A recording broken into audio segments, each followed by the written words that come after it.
Sir বাবুর বয়স কত এখন? এখন 2 মাস 20 দিন চলে। আচ্ছা 2 মাস 20 দিন।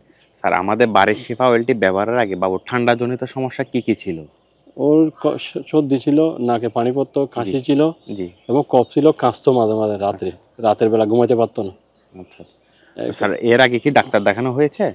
দেখানো একবার দেখাইছিলাম আগে। আচ্ছা এটা ব্যবহার করার পরে আমি আর ডাক্তার দেখাইনি। এটা ব্যবহার করার আগে ডাক্তার দেখিয়েছিলেন জি একবার? তো একবার তখন কি ওষুধ বা কোনো কিছু কি দিয়েছিল? ড্রপ দিছিল, ড্রপ খাওয়ানোর পরে আমি এত হয় নাই। আমি যখন হারবিসের যখন একটা ফেসবুক পেজে জি দেখছি, জি জি তখন ওখানে রিভিউটা গুলো দেখলাম, দেখার পরে দেখতেছি এটা হয়তো বাচ্চার জন্য ভালো হবে।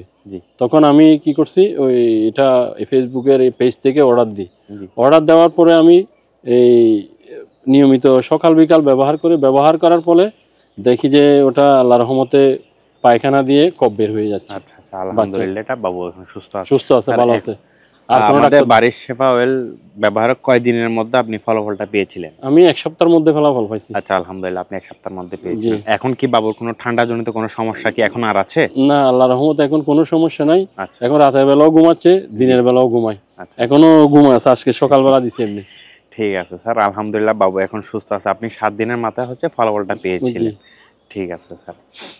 স্যার আপনি ছোট বাচ্চাদের বাবা বা মায়েদের উদ্দেশ্যে যদি কিছু বলতেন।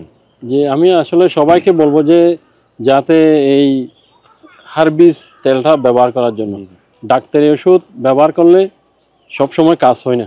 অনেক সময় দেখা যায় যে বিভিন্ন রকমের সমস্যা হয়। এখন দেখি যে হারবিস যেটা আছে সেটা হচ্ছে শুধু বুকে আর পিঠে ব্যবহার করার জন্য। ওটা ব্যবহার করার ফলে আপনার বাচ্চার যেটা ঠান্ডাজনিত কারণ, কফ, কাশি, সর্দি, নিউমোনিয়া যেগুলো আছে, এগুলো অবশ্যই থেকে নিরাময় পাওয়া যাবে। আলহামদুলিল্লাহ।